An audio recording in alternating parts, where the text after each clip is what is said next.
കൊട്ടാരക്കര പുത്തൂരിൽ ബസ്സിൽ നിന്ന് തെറിച്ചു വീണ വിദ്യാർത്ഥിനിക്ക് പരിക്കേറ്റു. കൊട്ടാരക്കര മാർത്തോമ ഗേൾസ് ഹൈസ്കൂളിലെ 10ാം ക്ലാസ് വിദ്യാർത്ഥിനിക്കാണ് പരിക്കുപറ്റിയത്. കുട്ടിയെ സ്വകാര്യ ആശുപത്രിയിൽ പ്രവേശിപ്പിച്ചു. കണ്ണൻ തന്നെ അതിന്റെ വിവരങ്ങൾ നൽകും. കണ്ണൻ, കുട്ടിയുടെ ആരോഗ്യസ്ഥിതി എങ്ങനെയുണ്ട്?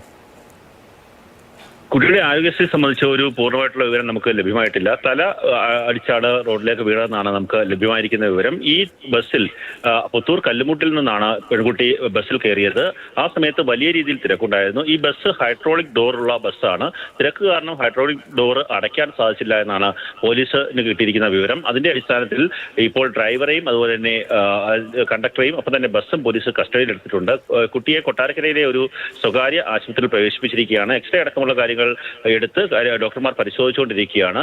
ഈ ഡോർ അടയ്ക്കാതെ പോയതിലുള്ള ഒരു പ്രശ്നമാണ് ഇത്തരത്തിലുള്ള ഒരു അപകടം ഉണ്ടാകാൻ കാരണമെന്നാണ് നമുക്ക് ലഭ്യമായിരിക്കുന്ന വിവരം. ഈ സാധാരണ കുട്ടികളൊക്കെ ഉണ്ടെങ്കിൽ അല്ലെങ്കിൽ തിരക്കാണെങ്കിൽ തന്നെ ഈ ഡോറ് കൃത്യമായി അടയ്ക്കണമെന്ന് മോട്ടോർ വാഹന വകുപ്പ് നിർദ്ദേശം നൽകിയിട്ടുള്ളതാണ്. അതുകൊണ്ട് തന്നെയാണ് ഹൈഡ്രോളിക് ഡോറൊക്കെ കൃത്യമായി അടച്ച് മുന്നോട്ട് പോകണമെന്നുള്ളൊരു നിർദ്ദേശം നൽകിയിട്ടുമുള്ളത്. പക്ഷേ അത് പാലിക്കാതെ ബസ് മുന്നോട്ടെടുത്തതാണ് അപകടത്തിന് കാരണം എന്നാണ് പ്രാഥമികമായി ലഭിക്കുന്ന വിവരം.